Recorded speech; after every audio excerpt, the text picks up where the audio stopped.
Well, it's actually around 6:30 in the morning on a Sunday, and I'm continuing on with the lecture. The sun's about to come up over there, so you'll probably see my face get a little bit brighter. I'm actually out in my front yard. Actually, I have a garden in my front yard. Let me just show you my garden. I love my garden. See it? Check that out. That's a bit of onions and kale. We've got tomato plants going over there. Then over there, we have roots, carrots, and stuff like that. And then over there, the other part, we have actually corn coming up now. Corn and lettuce, and then directly in front of me broccoli. And then I'm sitting on a patio that we like a brick patio. We also have an artichoke plant that maybe at the end of this video I'll show you the artichoke plant. We have an awesome artichoke plant. But that's where we are. So it may be that some of my neighbors are going to walk by in the morning and give me odd looks. I'm just going to ignore them. Why not? Okay, so let's continue on with the executive branch. So as I said before, executive orders are not mentioned anywhere in the Constitution, right? But every president has gone ahead and claimed to have the authority to do that, and it's basically pretty much accepted that presidents can do this. And there are certain benefits that come from being able to issue executive orders.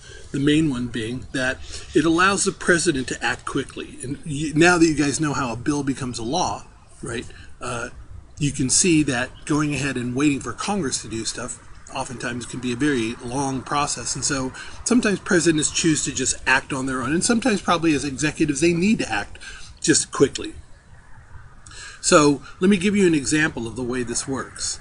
For when President Reagan was elected, he issued an executive order that told everybody in the executive branch that they could not spend any money on organizations that advocated the use of abortions, right?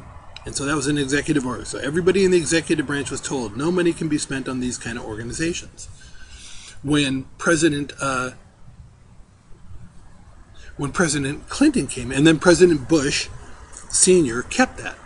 When President Clinton came in, President Clinton went ahead and rescinded that executive order and issued a new executive order that told everybody in the executive branch that if they wanted to go ahead and allocate money to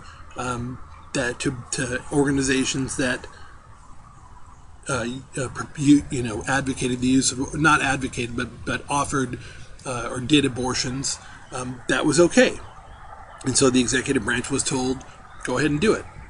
When President Bush II was elected, he rescinded President Clinton's order and went back to Reagan's initial executive order and told everyone in the executive branch that they couldn't go ahead and spend money for any organizations that offered abortions. When President Obama came in, he got rid of President Bush II's executive order and issued a new executive order that was more like Clinton's order. Changes back and forth. Congress didn't do anything. It was all done by executive order. It was all done through the president telling his people what to do and how to act. So presidents can do that. The thing is that executive orders can be overturned by Congress or the courts. And it says example on the notes. It says example closing Gitmo. For those of you who don't know what Gitmo is the name of the military base that the United States has in Guantanamo Bay, Cuba. And in Cuba, in Guantanamo Bay, that's where President Bush opened up like a prison.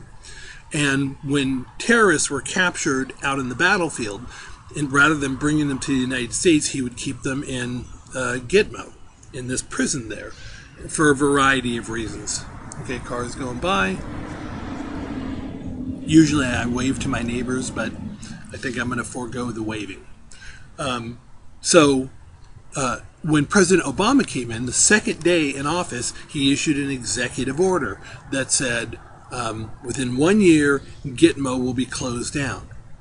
Well, what happened was, over the course of that year, what Congress did is they said, no, we're not going to give you any money to move the prisoners, and we're not going to give you any money to go ahead and, there was a prison, I think in Illinois, that they needed to modify to house the terrorists, and that was the plan. They said, well, we're not giving you any money to modify the prison. So even though the president issued an executive order, Congress basically said no. And there have been times when the courts have gone ahead and rescinded executive orders. So they can be checked. There's a way to check executive orders, right? And by check, I mean there's a way to limit the power of the president. Congress or the courts can step in. And in our political system, that winds up being extremely, extremely important. We never want it to be that one branch can act on its own, so without the other branches having some ability to go ahead and keep them in place. Now, with that in mind, we come to the next topic of presidential signing statements. Now, presidential signing statements are something that's been done for since the time of George Washington. Here's basically the way it works. Imagine Phil's Corn Law gets passed, and so the House and the Senate pass Phil's Corn Law, and they send it off to the president, and the president signs it.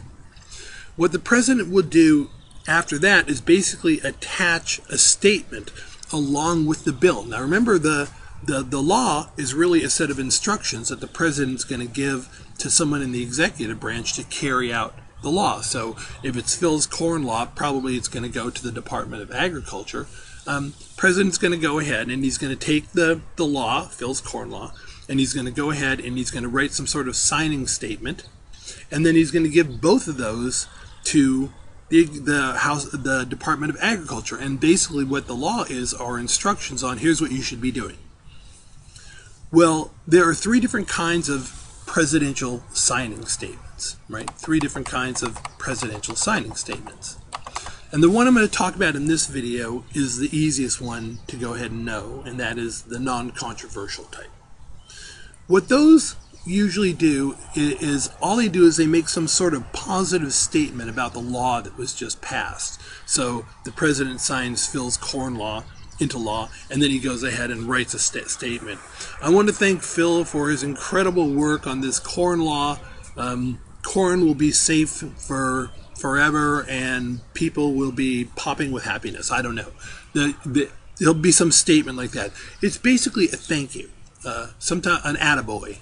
Way to go. Good job, Phil. Good job for all the people who worked on it. I mean, it's basically nothing. And that's why we call it non-controversial. The next type of signing statement is what I'm going to call somewhat controversial. But because it's going to take a little while to do this, rather than going ahead and including it in this video, I'm going to go ahead and I'm just going to start a new video, and that would be Presidency 07.